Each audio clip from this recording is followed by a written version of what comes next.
tambahan untuk ngisi kelas 3. Kelas 3 untuk persiapan PAT maupun untuk persiapan ujian tes di sekolah yang lain, sekolah MA atau SMA nanti. Jadi ada beberapa hal yang perlu saya sampaikan. Untuk yang pertama, permohonan maaf saya. Terus yang kedua adalah terkait pelaksanaan PTS. Mungkin kalian sudah dari guru-guru yang lain sudah pernah dengar tentang terkait pelaksanaan PTS. Ada yang sudah dengar PTS matematikanya tanggal berapa?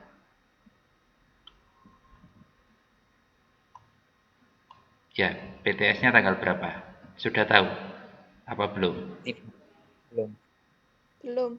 Mulai minggu depan ya, mulai hari Senin kalau saya tidak salah. Jadi khusus matematika itu insya Allah hari Rabu. Insya Allah hari Rabu. Nah, untuk pelaksanaannya itu jam 7 sampai jam 8. Jadi jadwal PTS. Sebentar saya cek. Jadi untuk jadwal PTS untuk matematika jam 7 sampai jam 8 hari Rabu tanggal 16 Maret. Untuk materinya bagaimana? Materi PTS itu saya ambil dari materi lingkaran. Jadi mulai dari unsur-unsur lingkaran, terus keliling dan luas lingkaran. Setelah itu perbandingan juring dan busur. Jadi golongannya sudut pusat, sudut keliling, terus juring sama busur. Dan kita tutup untuk lingkarannya itu dengan persamaan garis singgung. Jadi yang terakhir.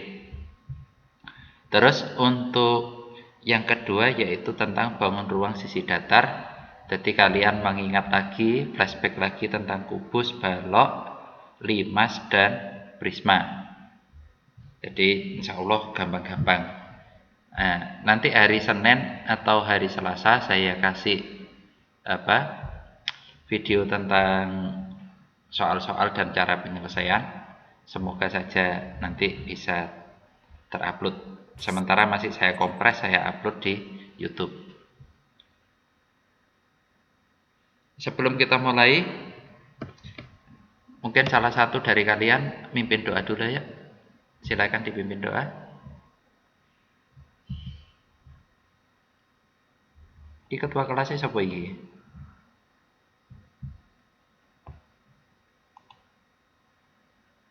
Ya, ketua kelas. Silakan pimpin Untuk doa. mengawali pembelajaran, marilah kita berdoa bersama terlebih dahulu. Berdoa mulai.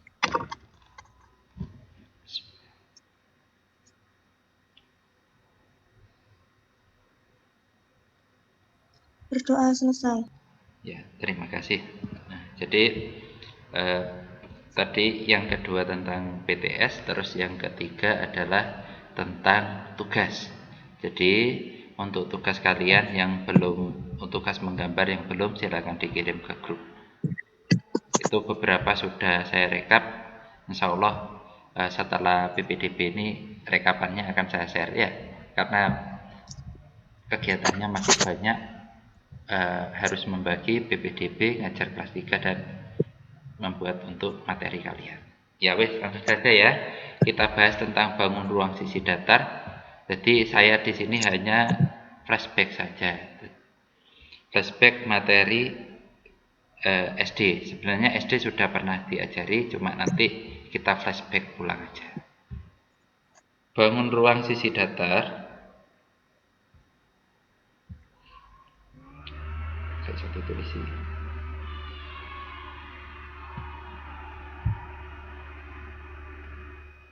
Jadi konsep bangun ruang sisi datar itu meliputi nanti ada kubus. Jadi ada kubus, terus ada balok, ada prisma, ada limas. Jadi ada empat konsep tentang bangun ruang sisi datar. Seperti apa kubus, balok, prisma, sama limas. Nah itu nanti terkait dengan sifat-sifatnya. Saya kira SD sudah pernah ini. Ya. Sifat-sifatnya apa saja? Misalkan sisinya ada berapa, rusuknya ada berapa, titik sudutnya ada berapa. Terus nanti juga dibahas tentang jaring-jaringnya seperti apa, luas permukaannya berapa, volumenya berapa. Nah, jadi luas permukaan dan volume itu juga flashback materi SD.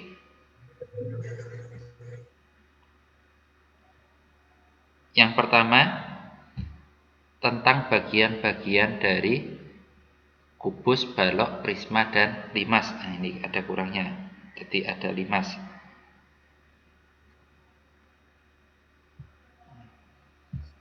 Secara umum, bangun ruang, ini namanya bangun ruang. Jadi bangun ruang itu bangun yang memiliki ruang. Itu ada dua. Ada dua tinjauan. Yang pertama tinjauan perspektif. Tinjauan perspektif ini berdasarkan kehidupan nyata kita. Misalkan ada suatu kubus atau balok, terus kita lihat dari jarak sekian meter. Nah, otomatis kan bagian belakang agak mengecil. Jadi kalau yang kedua, yang B, itu gambar secara stereometris, itu secara nyata dalam hitungan. Jadi ini secara nyata dalam hitungan. Kalau yang perspektif itu berdasarkan kehidupan nyata. Jadi misalkan stereometris ini, misalkan ini 10, katakanlah 10, atas ini juga 10, di sini katakanlah 5 atau 10, ini juga 10, 10, 10 semua. Jadi berdasarkan hitungan nyata misalkan pakai penggaris. Nah, tapi kalau misalkan yang perspektif ini semakin ke belakang ini semakin kecil daripada yang bagian depan. Jadi misalnya bagian depan ini. Kita lanjutkan.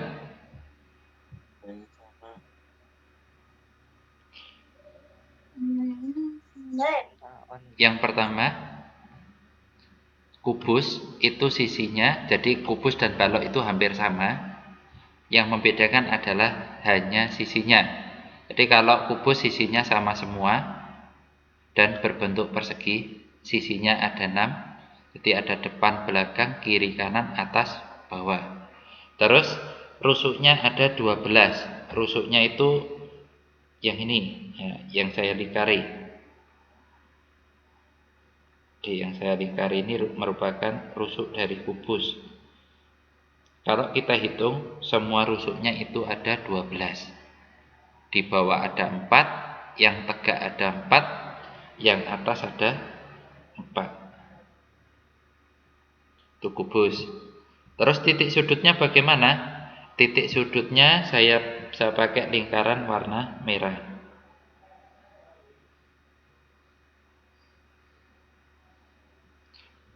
Jadi ada 8 titik sudut.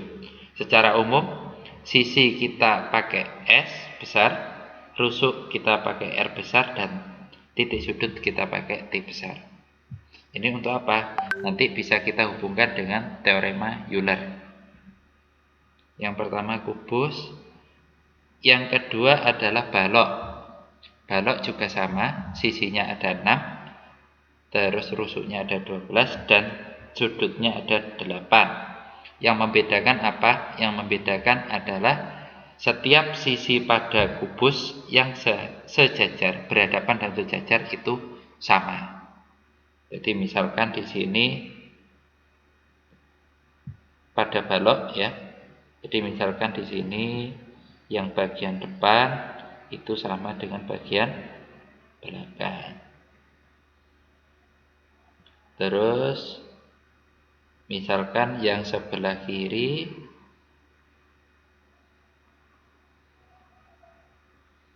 sama dengan yang sebelah kanan.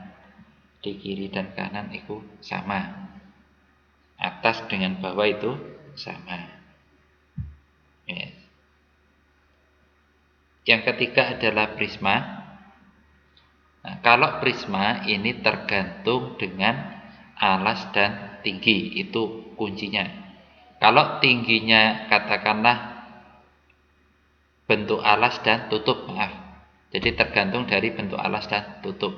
Kalau alasnya segi 5, tutupnya segi 5, maka sisinya adalah sebanyak segi 5 itu sendiri ada berapa? Nah, segi 5 berarti misalkan ini 5 segi 5, berarti sisinya ada berapa? Sisi dari 5 segi 5 ada berarti sisinya ada, yang tegak ada 5, 1, 2, 3, 4, 5, 6 dan 7. Jadi 5 tambah 2. 5 itu didapat dari mana? 5 itu didapat dari sisi. Jadi segi 5 berarti 5. Nek segi 8 berarti 8 tambah 2. 2 itu dari mana? 2 itu adalah alas. Ini dari alas dan tinggi. Jadi seperti itu. Terus kalau limas bagaimana? Nah, limas itu sisinya ada sebanyak n-nya ditambah 1. Jadi misalkan 5 segi 5 berarti atasnya yang tegak 5, alasnya 1. 5 tambah 1 berarti sisinya ada 6. Jadi intinya bagaimana cara kalian paling tidak mengetahui sifat-sifatnya. Terus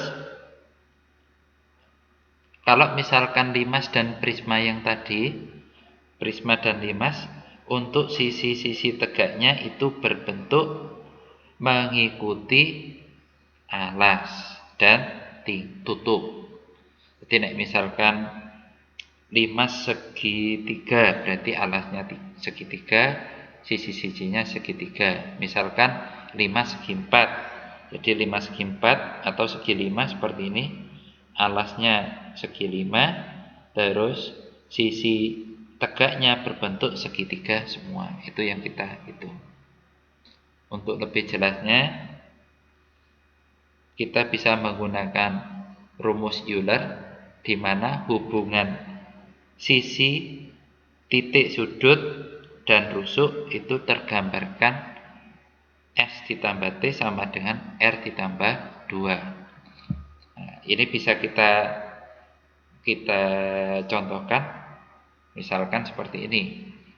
Jawablah pertanyaan berikut. Untuk bangun datar prisma segi 8 beraturan, apakah bentuk sisi alas dan sisi atasnya? Yang mau menjawab silakan. Alasnya berbentuk apa?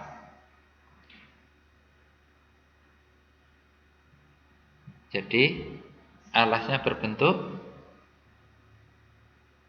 nah, ya itu saya kasih apa?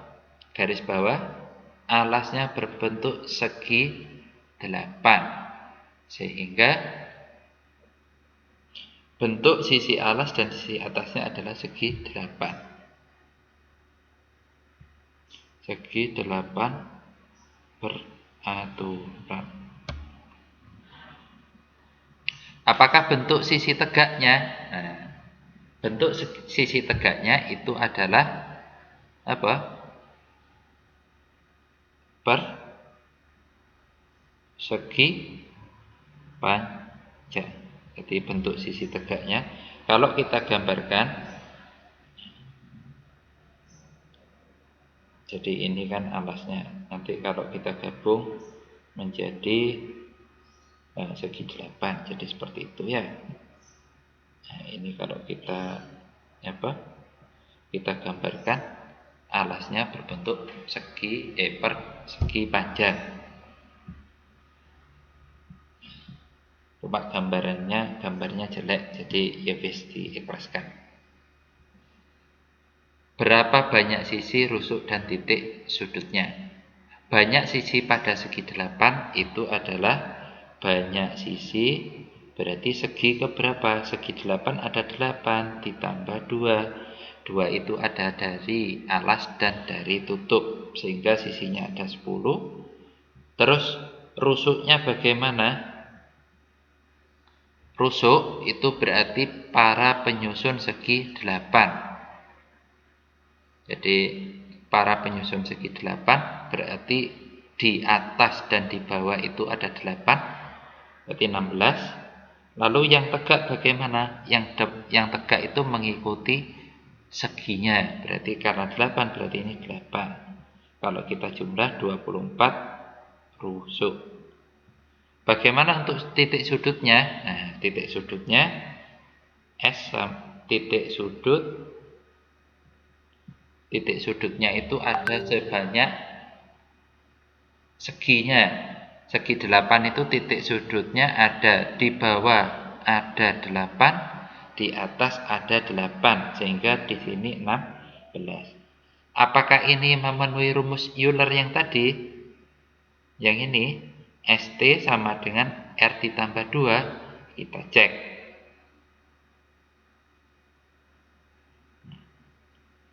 Jadi apakah S ditambah T sama dengan R ditambah 2? Kita cek. Sisinya ini berarti S, ini R, ini T. Ya, S ditambah T berarti 10 ditambah 16. Apakah sama dengan 24 ditambah 2? Kita cek. Sebelah kiri 26, sebelah kanan juga 26. Nah, karena sama berarti hubungan sisi rusuk dan sudut memenuhi kaidah atau rumus Euler.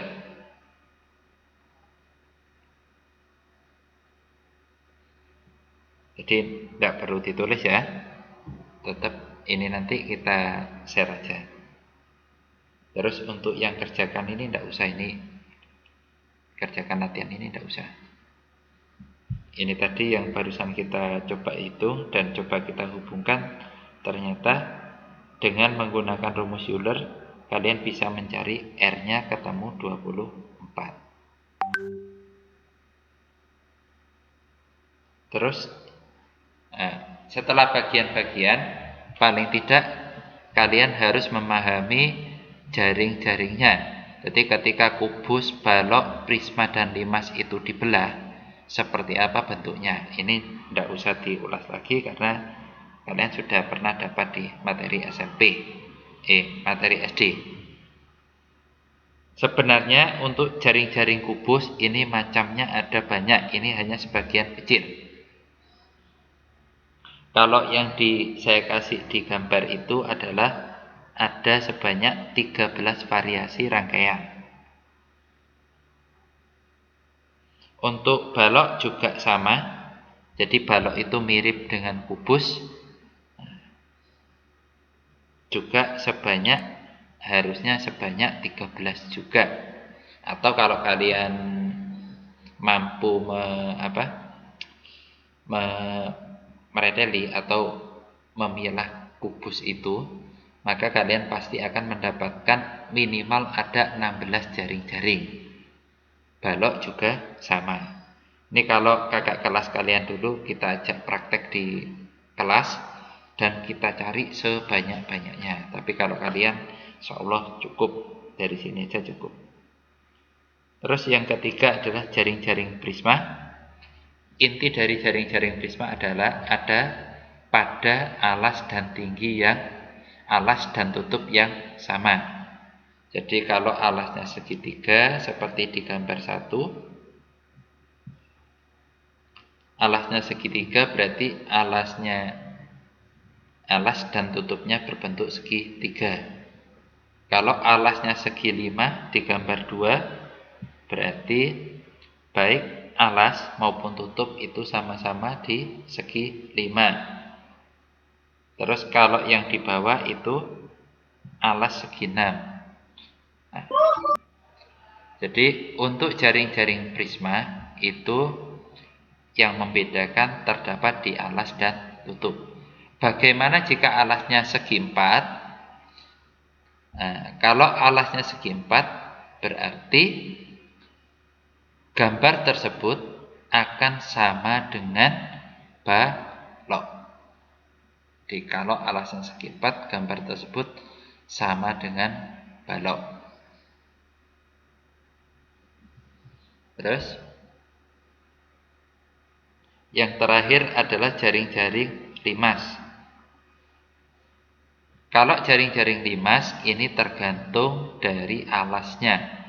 Alasnya segi 6, di gambar 1 itu alas segi 6. Kalau di gambar 2 itu alas segi 4, di gambar 3 itu alas segi 5.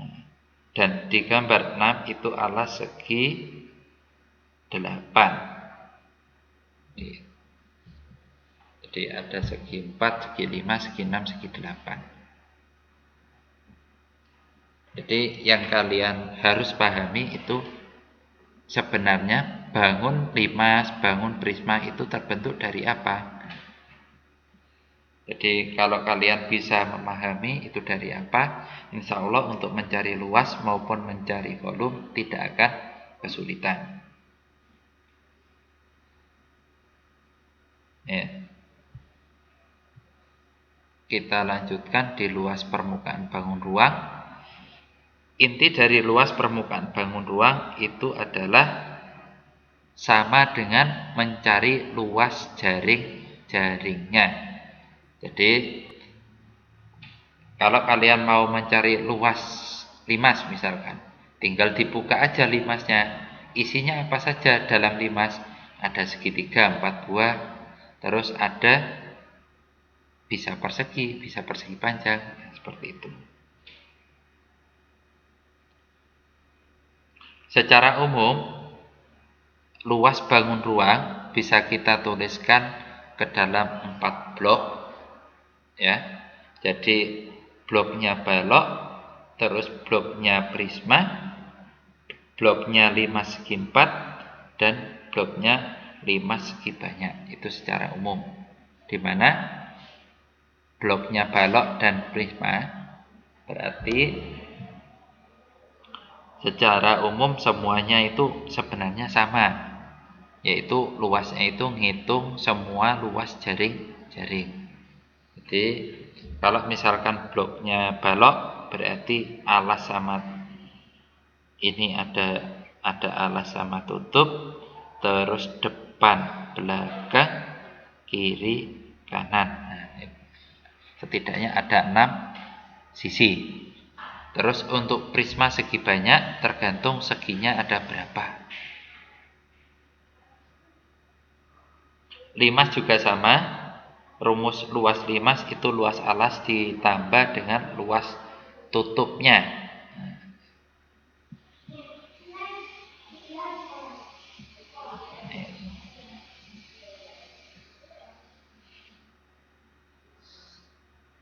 Seperti yang kita telah bahas bahwasanya untuk menghitung luas permukaan itu sama dengan luas jaring-jaring. Ya, kita pakai contoh. Misalkan kita akan membuat sebuah balok dari bahan mika bening untuk dirangkai menggunakan bahan isolasi bening. Balok yang akan kita buat memiliki ukuran 5, 4, dan 3. Tentukan luas minimum bahan mika bening tersebut. Kalau misalkan seperti ini, jawabannya bagaimana?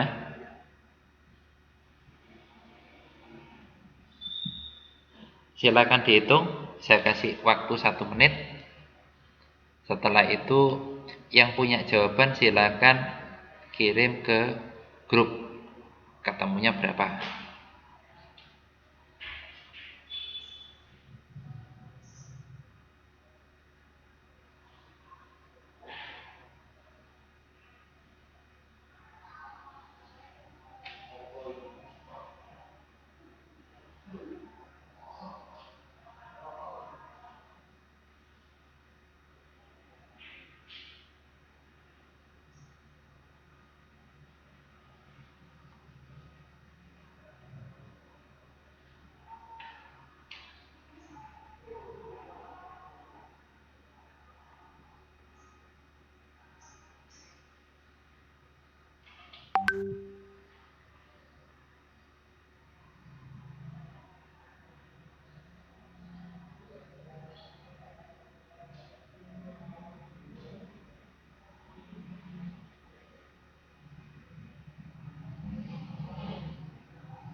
Ketemu jawabannya berapa?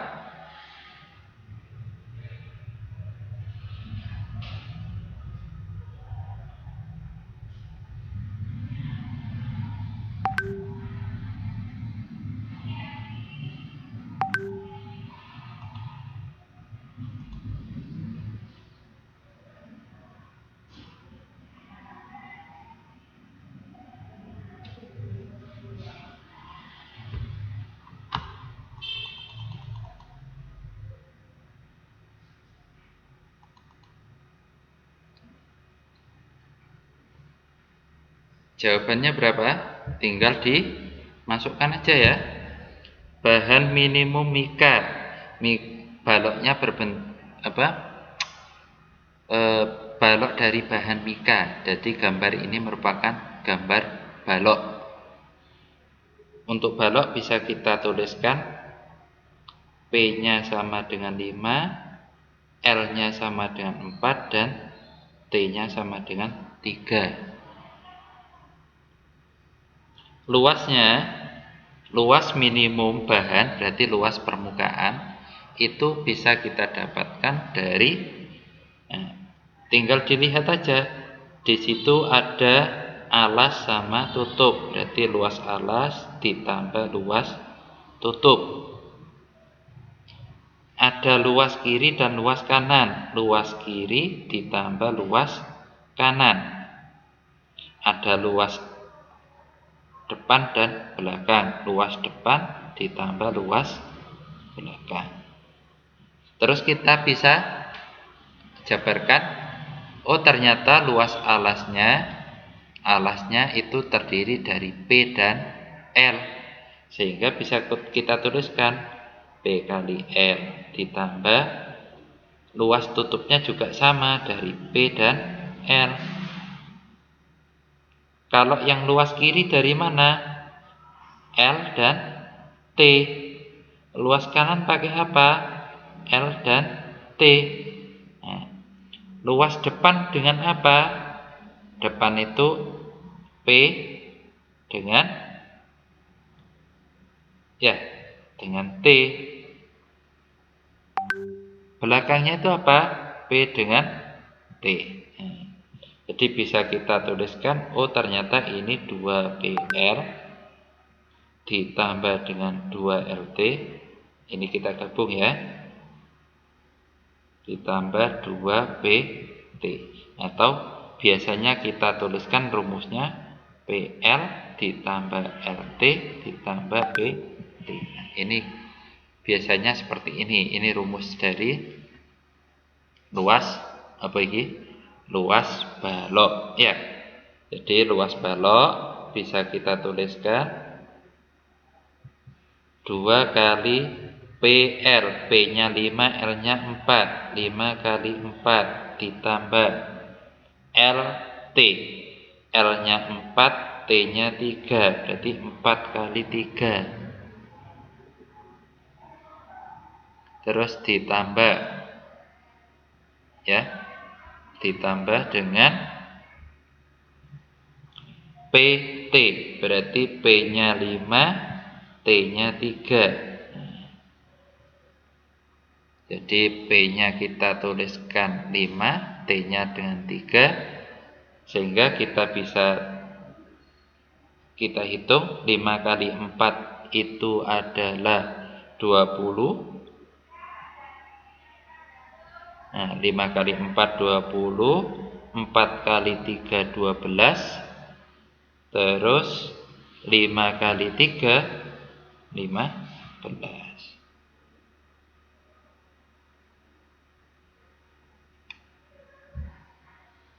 Ya, layarnya macet.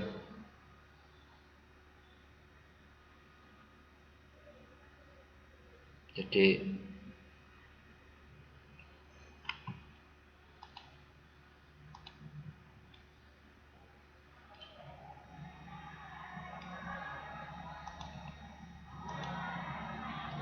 terus bisa kita hitung 2 kali 20 tambah 12 tambah 25 itu 47. Sehingga kita hitung 94 cm persegi ya.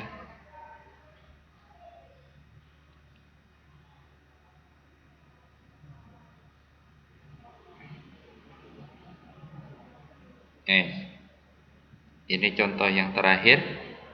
Jadi untuk hari ini kita cuma sediakan 2 contoh saja.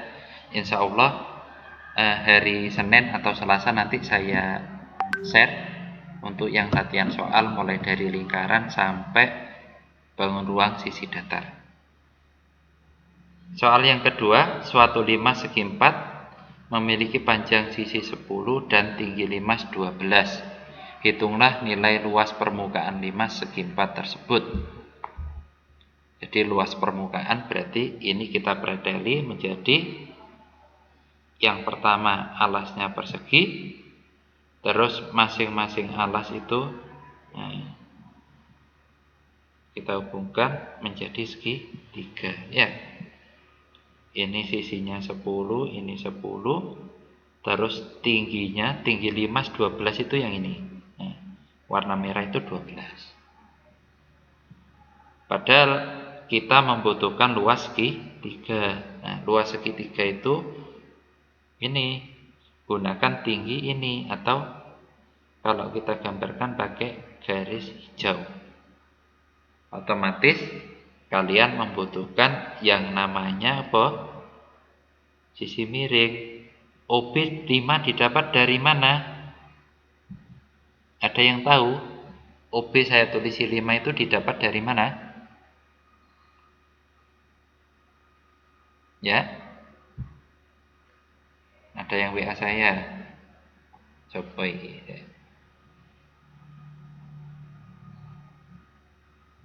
Jadi ini ada yang WA. Oh, separuhnya dari sisi, Pak. Sisi yang mana ini? Ya, benar ya? Separuhnya dari sisi. Kok izin toh, Rek? Sebenarnya enggak apa-apa, yang ngomong aja enggak apa-apa. Jadi panjang sisinya kan 10, panjang sisi 10. Padahal panjang sisi itu PQ. Jadi PQ-nya 10. Ya. Otomatis kalau OB itu kan setengahnya dari PQ. Setengahnya PQ itu adalah 5, ya.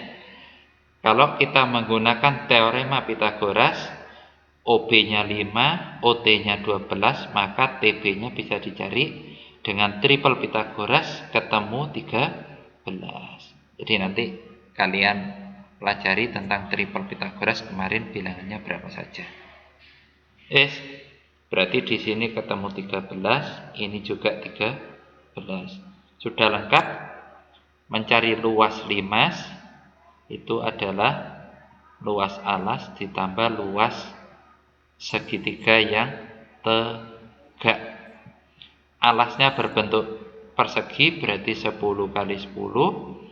Sisi tegaknya itu berbentuk 4 kali segitiga, luas segitiga. 10 kali 10 adalah 100.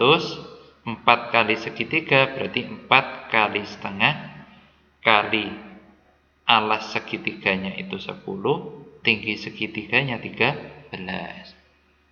Coret-coret 2 ya. 4 sama 2 dicoret 2. Terus kita kalikan 2 kali 10 ada 20. 20 kali 130 adalah 260. Kalau kita jumlah 360 cm persegi ya. Jadi ini merupakan materi untuk kalian yang bisa dipelajari di rumah. Nanti sambil kalian ingat-ingat belajar flashback, bisa jika ada kesulitan bisa ditanyakan. Mungkin untuk materinya cukup itu dari saya. Untuk nanti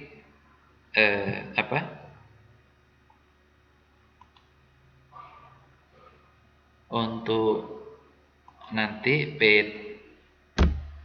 PTS-nya insya Allah menggunakan Google Form saja. Google Form nanti kalian bisa mengerjakan di rumah kalau sebenarnya itu ada batasan jam 8 sampai jam 7 sampai jam 8. Barangkali nanti karena Google Form ini langsung di handle sama gurunya masing-masing, barangkali nanti bisa kita sepakati aja saya undur waktunya bukan jam 7 sampai jam 8, nanti bisa kita perpanjang sampai jam 12 saja. Jadi mulai jam 7 sampai jam 12 silahkan dikerjakan untuk soal PTS.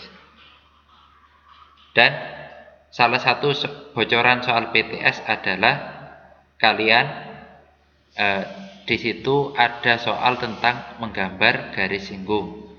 Nah, karena menggambar garis singgung, nanti karena menggambar garis singgung kemarin kan ada yang persekutuan dalam maupun ada yang persekutuan luar ya. Jadi nanti untuk yang menggambar garis singgung kalian tinggal foto aja, gak usah dikerjakan ulang. Karena itu soal langsung dari dari beberapa guru kita kumpulkan dan dijadikan satu.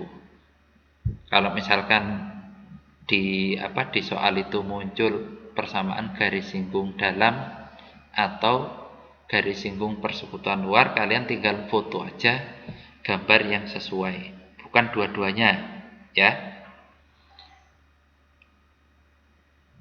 Mungkin sebelum kita tutup barangkali ada yang mau ditanyakan? Tidak ada, Pak. Tidak ada? Ya wes. Karena kalian juga mau istirahat. Ya, mungkin untuk pertemuan hari ini kita tutup dengan membaca hamdalah bersama-sama. Alhamdulillah. Sebelum saya akhiri, ada yang mau ditanyakan terkait PTS atau yang lain-lain?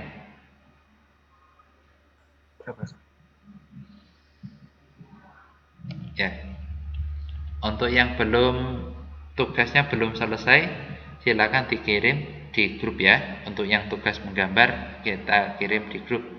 Jadi nanti kalau misalkan ada yang terutama untuk yang menggambar dengan tidak menggunakan jangka, itu memang saya suruh revisi. Beberapa saya jabri atau bahkan saya ingatkan di grup langsung. Jadi seperti itu. Ya wes, mungkin untuk pertemuan hari ini kita cukupkan sekian. Untuk yang tidak bisa gabung hari ini, barangkali bisa nanti bisa disampaikan ke teman-temannya untuk gabung di kelas besok pagi. Itu ada kelas 8G dan 8H. Kurang dan lebihnya saya mohon maaf. Assalamualaikum warahmatullahi wabarakatuh. Waalaikumsalam. Waalaikumsalam warahmatullahi wabarakatuh. wabarakatuh. Pak. Silakan istirahat ya.